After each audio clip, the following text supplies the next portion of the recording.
Om Namo Bhagavate Vasudevaya. Om Namo Bhagavate Vasudevaya. Om Namo Bhagavate Vasudevaya. Reading from the Bhagavad Gita, chapter number 2, contents of the Gita summarized. As the chapter name suggests, this chapter is the brief overview of the entire message of the Bhagavad Gita. In this chapter, Krishna takes us from the first and basic step in spiritual realization about the goal of life to the highest. So it begins with finally Arjuna giving up having faith in his own arguments, his own knowledge, his mind, accepting Krishna as his Guru. Text number 1 to 10. Then text number 11 onwards is when the Gita actually begins. Krishna starts speaking. So till Arjuna kept talking, giving arguments, arguing with Krishna and presenting his own viewpoint, Krishna did not speak a word, teaching us a very, very important lesson that unless a person is willing to learn and humbles himself before a superior authority, even God cannot teach such a person. Only when Arjuna surrenders and he accepts Krishna's guidance and he takes a humble position is when Krishna actually starts instructing him. From text number 11 to 30, Krishna talks about the first and the most fundamental knowledge for a human being, the foundational knowledge. Text 31 to 53, he talks about two types of duties a human being has to perform in this world. And text number 54 to 72 is where he talks about the symptoms of someone who performs his eternal dharma or duty towards God and what is the result that he achieves eventually. So Krishna takes us from the very basic step to the highest goal in this chapter. That is why it has been named as Contents of the Gita Summarized. Let's begin. Text 1. Sanjay Uvacha Tam tatha kripaya vishtam ashrupurna kulekshanam vishidantam idam vakyam uvacha madhusudana. Sanjay said, seeing Arjuna full of compassion, his mind depressed, his eyes full of tears, Madhusudana Krishna spoke the following words. So in the first chapter we learned how Arjuna is totally confused, bewildered, and he gives up his bows and arrows and he sits down on his chariot, refusing to fight. So hearing this, Dhritarashtra, Duryodhana's father, is feeling overjoyed in his heart, thinking that since Arjuna has given up his resolve to fight, so the war is already won by the Kauravas, and he is kind of elated. Sanjay could understand this. Sanjay is a noble soul, so indirectly he is indicating to Dhritarashtra through this verse. He's saying, seeing Arjuna full of compassion, his mind depressed, his eyes full of tears, Madhusudana Krishna spoke the following words. So he has specifically used the word Madhusudan for Krishna here. As we have discussed earlier, every name that is used for Krishna or Arjuna in the Bhagavad Gita has a very deep message behind it. So Madhusudana, Madhu was a demon at the beginning of creation and he was killed by the Lord. Sudana means the killer. So Krishna as Madhusudana means the killer of the demon Madhu. So why is Sanjay using this word Madhusudana? Because the doubts in our mind are also compared to demons. If we don't destroy them, they will destroy us. And since Krishna is very expert at destroying demons, Sanjay is indicating, don't worry Dhritarashtra, don't be so happy, don't be overly excited. Although Arjuna is confused at the moment, but He's standing in front of a personality who is very expert at killing the demons. So very soon the demon of doubt that has arisen in Arjuna's mind will also be destroyed, and Arjuna will get up and fight and win the glory for the Pandavas. So that is the message in this verse from Sanjay for Dhritarashtra. And here specifically the word compassion has been used. Arjuna is feeling compassionate for the opposite party. However, his compassion is not very justified. His compassion is on the bodily platform. We can show compassion for someone at two levels, at the level of body and at the level of soul. Now later on Krishna will explain how we are not these bodies, we are spirit souls. We are the souls residing within the body. Body is temporary, we the souls are permanent, living within the body. When this body becomes unfit for living, we move into another body depending on our karmas, our activities. So imagine a person is drowning and we jump after him to save him, and we suddenly catch hold of his garments and we raise them above our head and we say, oh, we have saved the person, but the real person has drowned. We have simply saved the garment. So simply trying to show compassion for a person's bodily needs is not real compassion, it is incomplete. The real compassion is doing something for the real person, that soul residing within the body. So therefore it is explained, yes, there are many kind-hearted people who want to help the needy by providing them food, clothing, shelter, etc. But that is just immediate needs that are satisfied. The real need is the need of the soul, and the soul is spiritual. So therefore it has to be helped with elements which are of similar nature. So the real welfare work is to raise people's consciousness to God consciousness, to give them that divine connection. Because why is the person in need to whom we are showing compassion? In the first place, because of his past karma. So simply providing him food, clothing, shelter will just take care of his immediate need. But the karmic reaction which is in store, which is causing that particular situation in his life, how to counteract that? That is not counteracted simply by giving some food or medicines or some clothes. So for that divine connection with God is required, which will intervene in a person's karmic situation, and then the person will not have to go through the same situation in future.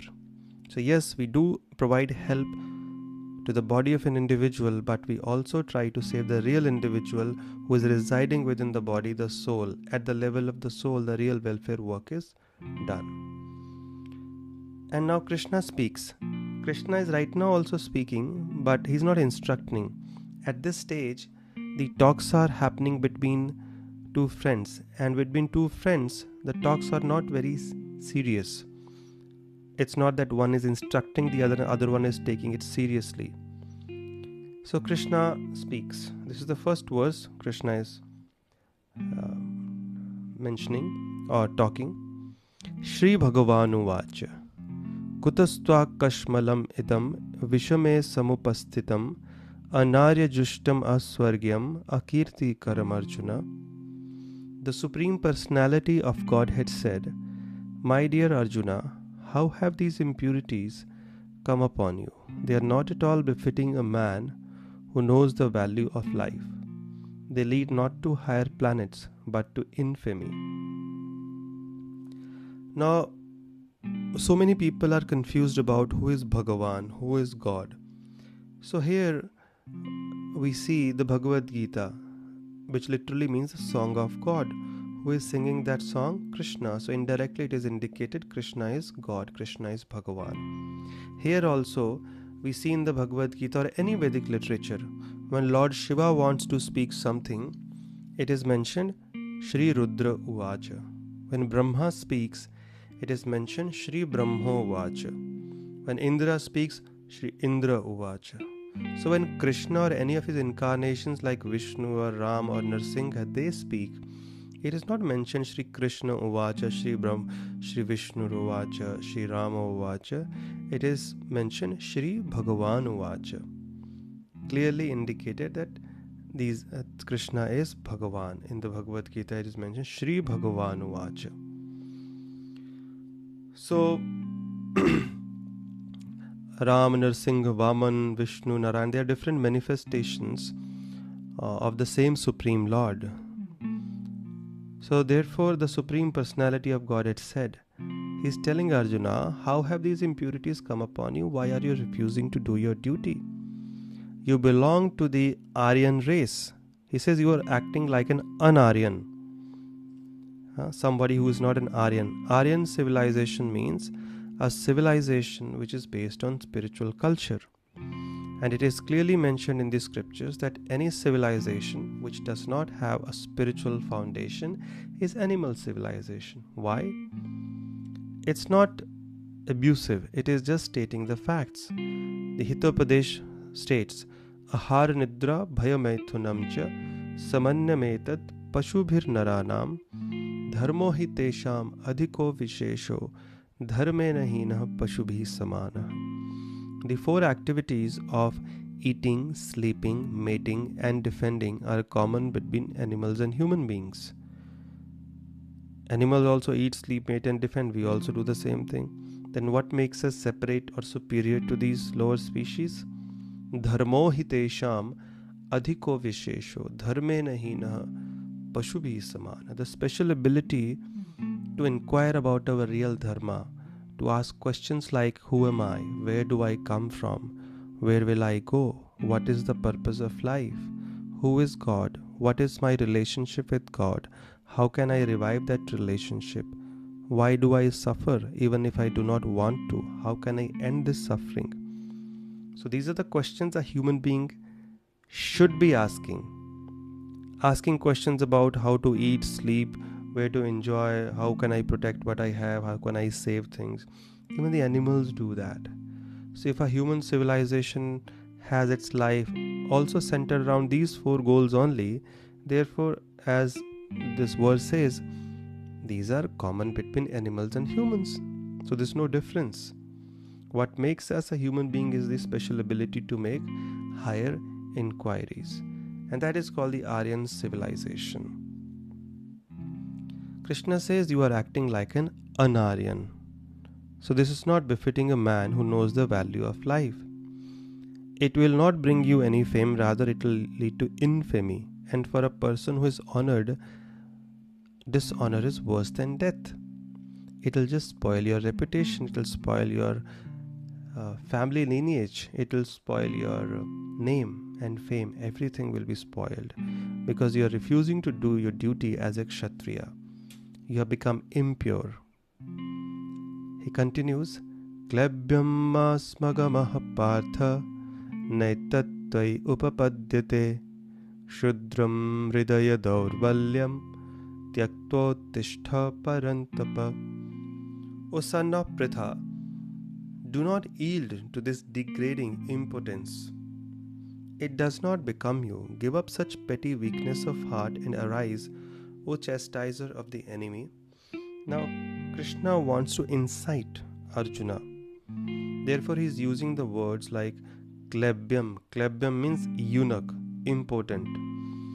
So, Kshatriyas, they cannot tolerate blasphemy. They cannot tolerate insults. They can tolerate physical pain. But if somebody insults them, they can't tolerate that. They become really angry. They can challenge the adversary.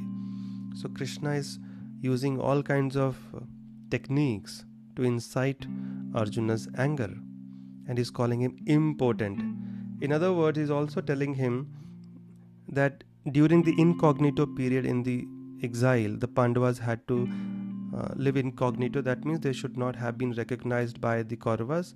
If they were, then they had to live in the forest for another 13 years, another 12 years. So during that incognito period, they had to hide their true identities so that Duryodhana and his spies did not find them. So Arjuna had become or acted like a eunuch and a transgender person, and he was living like dressed up like a woman. So Krishna is also trying to tell Arjuna, you had acted like a eunuch, an important person during your exile, but you don't need to continue to act like that even now. This is not the time. Wake up, get up and fight. So talks are going on between two friends.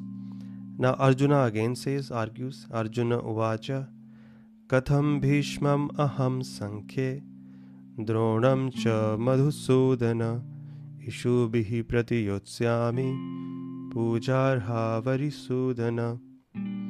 He says, again he is using the word Madhusudana and Arisudana for Krishna. Arjuna says, O killer of the enemies, O killer of Madhu, how can I counteract with arrows in battle men like Bhishma and Drona who are worthy of my worship? He is being sarcastic here. He is using the word Madhusudana, killer of demon Madhu, Arisudana, killer of the demon Aristasur. Krishna had killed this demon when he was in Vrindavan. So Arjuna is telling him, you are Madhusudana, you are Arisudana, you have also killed, but you have killed demons. And you are asking me to kill my teacher and my grandfather? Have you killed your grandfather or teacher? You have killed demons. That's justified. How can you tell me to counteract with arrows in battle men like Bhishma and Drona who are so respectable? Gurun ahatva himahanubhavan sheyo bhoktum bhekshamapi haloke hatvartha kamamstu guruni heva bhunjeya bhogan rudira pradigdhan. He continues, text 5, it would be better to live in this world by begging than to live at the cost of the lives of great souls who are my teachers. Even though desiring worldly gain, they are superiors. If they are killed, everything we enjoy will be tainted with blood. So Arjuna is very kind-hearted. Now, this is the glory of a great soul like Arjuna. Even in such moments of distress where an ordinary person like us would lose all intelligence and we might just get worked up, irritable. But even in such a stressful situation, Arjuna is talking so much sense. His compassion has not gone away. And why is he being so compassionate? It is just natural to him. Srimad Bhagavatam explains, Yasyasti bhaktir bhagavati akinchana sarvair gunes tatra samasate suraha. That anyone who has genuine devotion for God will have all the divine qualities manifest in his personality without any extra endeavor. So if we want to nourish our divine nature, we all have two types of nature, the divine and the demonic. We must agree to this. Sometimes our divine side comes out, sometimes our demonic side comes out, like anger, greed, envy, pride, illusion. Sometimes we are divine, compassion, selflessness, service, modesty, humility. So Arjuna's divine side we see because he's totally devoted, so he's only talking divinity. Only the divine side is coming out. In our case, we have both types of nature. So if we want to also nourish our divine side, it will not happen simply by listening to some motivational speeches or taking some pills or just applying some techniques. Our hearts must get purified. So all we have to do is simply try and increase our devotion, our commitment to God, to Krishna, by regularly chanting his names, Hare Krishna, Krishna Krishna, Hare Hare, Hare Ram, Ram Ram, Hare Hare. By hearing from scriptures like Gītā, Bhagavatam, Ramayana, Mahabharata, regularly associating with devotees who are on the same path, aspiring for the same goal. This way, if we do, our divine nature will be nourished and our demonic nature will be starved to death. So Arjuna, even in such crucial moments, is not willing to be violent against the wrongdoers. If he was violent, he was thoroughly justified, but he's so compassionate. He has that divine side to his personality. Text 6.